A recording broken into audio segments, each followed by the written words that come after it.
want to talk about budgets in Hollywood. We talk about it all the time because they are getting out of control. Certainly in streaming right now, it's getting worse than ever. The Acolyte has a budget of $180 million. If you remember Secret Invasion, and I'm guessing you don't because nobody watched it, had a budget of $200 million. Mind you, both of those are 8-episode series. Insane. And Electric State from Netflix is now being reported to have a budget of over $300 million. And this is a movie from Netflix. Okay, this is crazy because me and we talked about this on Twitter. You said, why do they keep giving the Russo brothers money? Look, Mary hated The Gray Man.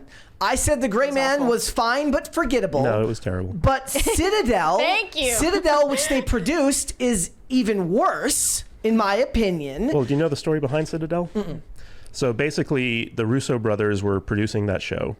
And they spent something like $200 million making an 8-episode season that was basically unwatchable. Yeah. Because they just farmed it out. Like they didn't actually care to oversee it. And Amazon was like, we can't show this. And so they had to come back for an extra $100 million and reshoot it into a 6-episode series. Unbelievable. Which ended up, I think it got up to like $600 million for like that show or something like that. They're writing blank checks for this stuff. There's a $20 from Culture Casino. Great seeing Mr. Kadish on today. Kadish, learn to chair dance. Yeah, you have to dance when the crisis parties are going. So you did get a little bit. You get used to it. Look, this is it's one thing to talk about movie budgets because we were talking about the fact that what is going on right now with movies like Mission Impossible, where the last one had an exorbitant budget, but a lot of that had to do with COVID protocols. Fine. Whatever. The budgets are out of control in Hollywood. And it's one thing when we're talking about movies where there's at least a tangential number that you can look at as to what is a return on their investment. When it comes down to $320 million budgets for streaming,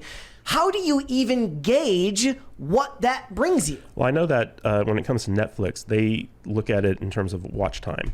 So basically, if they spend $200 million on an original Netflix movie, right, they need to get something like 20 million hours of watch time out of it in order for it to be worth the investment. So they actually have a metric. They do. Okay. They do. So 20 million hours of watch time equals a good return on investment? I don't know if that's the exact number, but I know that when Red Notice came out, that movie with Ryan Reynolds, The Rock, and Gal Gadot, they were talking, I think Netflix's CEO was talking about how they gauge whether or not it was a good investment. Mm-hmm. And basically, the longer that they can keep people watching stuff on the platform, the better the investment pays off for them. So if they're spending $300 million on this Russo brothers movie, they need to get at least 30 to 300 million watch hours out of it or something like that. And something crazy. And it's always these sci-fi epics that they're doing right now. And my tweet, which was very snarky, which I basically said, Netflix is is giving the Russo brothers $320 million so that you can order DoorDash and scroll on Instagram while not watching this before promptly memory holing it. Well, the reason that the Russos are in such high demand is because of the success of Endgame and Infinity War and stuff like that. And the last two Captain America movies. Yeah, but I mean, but before then, they were just kind of these plug and play directors. They did Agent Carter episodes. Yeah, that's crazy. And also I think they did Arrested Development as well or something like that. But when it comes to what they've been doing post their Marvel stuff, like long after Endgame and things like that, they've just been kind of celebrated as these auteurs, these wonderful filmmakers, and people have just been giving them these unlimited budgets.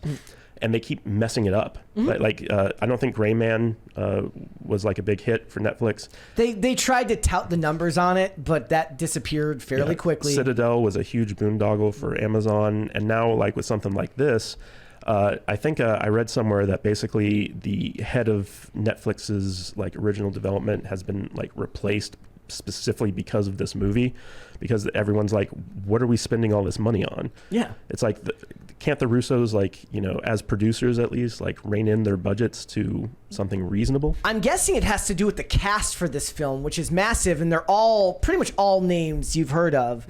Millie Bobby Brown, Chris Pratt, K.I. Kwan, Giancarlo Esposito, Anthony Mackie, Stanley Tucci, Jason Alexander. What?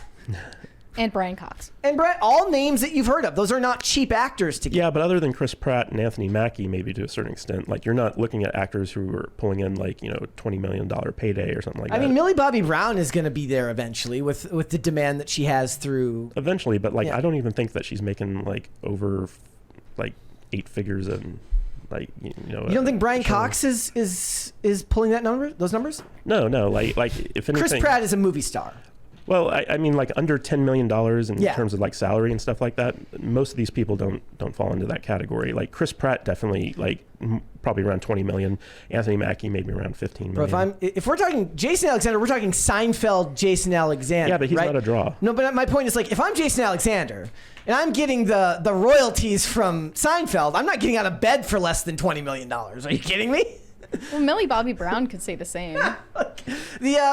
For something like this, the visuals are going to cost a fortune. And it's funny because somebody's like, I wish they would have made this into a series. I'm like, if it cost $320 million to make this as a movie, imagine what it would cost to then have to do the same level of post work for an 8-episode series or a 6-episode series. And because it's Netflix, I wonder how woke it's going to be. Yeah, well, I mean, like, we'll have to wait on the storytelling from I never thought of their movies. Like Citadel, I thought was unwatchable. And I thought that's Amazon. Priyanka, but I'm talking about the Russo brothers in general. Like Priyanka Chopra was unwatchable in that. I liked her in Quantico. I actually did like the first season of Quantico, but that show was unwatchable for the most part. She's a Jonas, isn't she? Yes, she is. She's married to one of the Jonas brothers. But Gray Man was inoffensive, just not very entertaining. It didn't have a whole bunch of social messaging. Well, they changed so much from the source material. I remember when that movie came out and the author of the book that it was based didn't like on, it.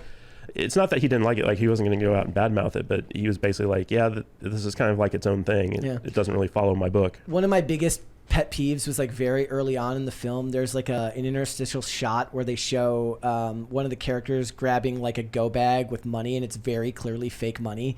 Like they don't even work to hide the fact that it's literally because it's like 4K TV. It's literally this. The shot is like this. Copy money right there. It literally is. It's the same thing. So it's like a close up shot of it, and it's like if you pause it, it just says copy money right on the like they used to be pretty good about finding ways to hide shots like that. Put a money clip around it or something. Like it was bad. Also the fact that Chris Evans was wearing loafers the entire movie and doing his best like Ace Ventura impression. What type of a bad guy wears loafers? Yeah, that's a good question. I tried to block all of that out of my memory. He could have been wearing tasseled loafers. Could have been worse. No socks. He wasn't wearing socks. Yeah, that's very Miami Vice villain right there. Early Miami Vice. That would be good. How do you fix the budgets in Hollywood? If it were up to you. If it were up to me? Yeah.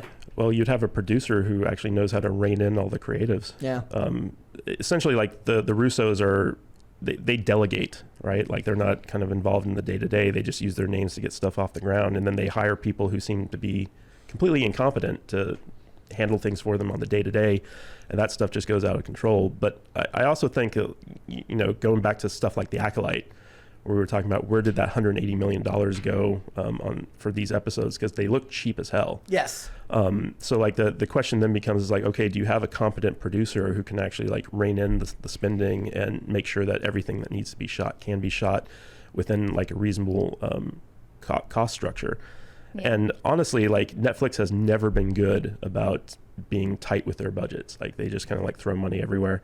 Same thing with Amazon. The answer is to just raise the subscription prices on everybody else so that we have to take the hit for their bad decisions.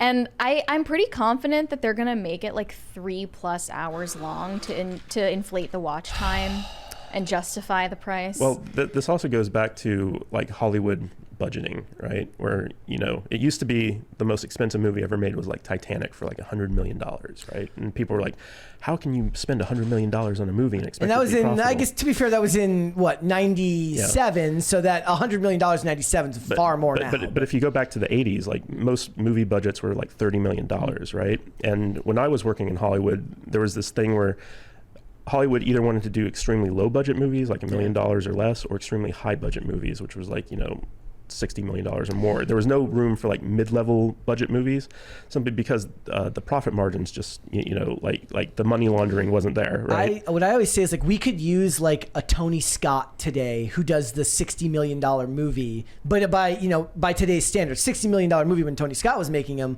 was a high budget. But I would love to, if Tony Scott were still alive, to see Tony Scott still making movies for $60 million now. Well, there's a lot of bloat in these movie things, like a lot of union dues, a lot of stuff that like that could easily be cut out, but can't be cut out simply because, you know, it's contractually like in there, which is why I think AI is so interesting and why Hollywood's so scared of AI is because AI could easily replace a lot of the stuff and cut the budgets dramatically. Mm-hmm. Well, we'll have to wait and see, but I can never imagine. I've been saying a lot recently is like, look, market cap, no movies over $100 million for 10 years. Like, just as an experiment, as a studio, be like, look, we're going to throw $100 million at these movies.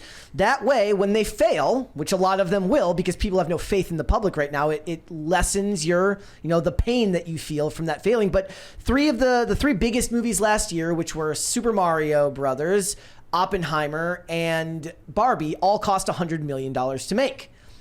If they had failed, that's a far smaller investment than what happens when you spend 300. Like the Guardians of the Galaxy was like the fourth biggest, or in that realm of biggest movies of the year, but cost $250 million to make. So the $860 million the movie made meant that they took almost none of it home.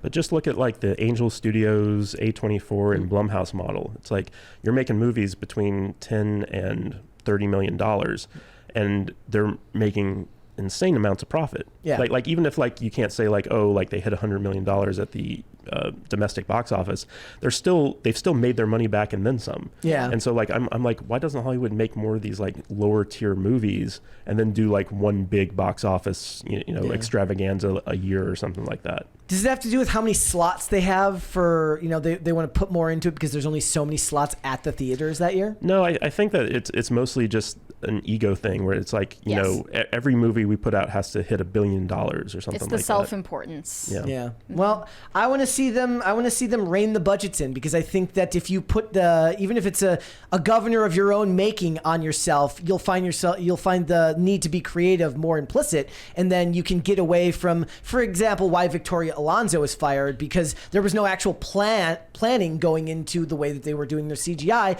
If you force them to actually do better previs and actually go on location to film rather than building complete 3D set, green screen sets where it all looks like slop, and then you get a director like Gareth Edwards who makes the creator look way better for $80 million than Disney seems to be able to do with everything else they're doing, spending $200 million on things. If you force them to think about it by not giving them endless resources, you might find the creativity to actually kick back in.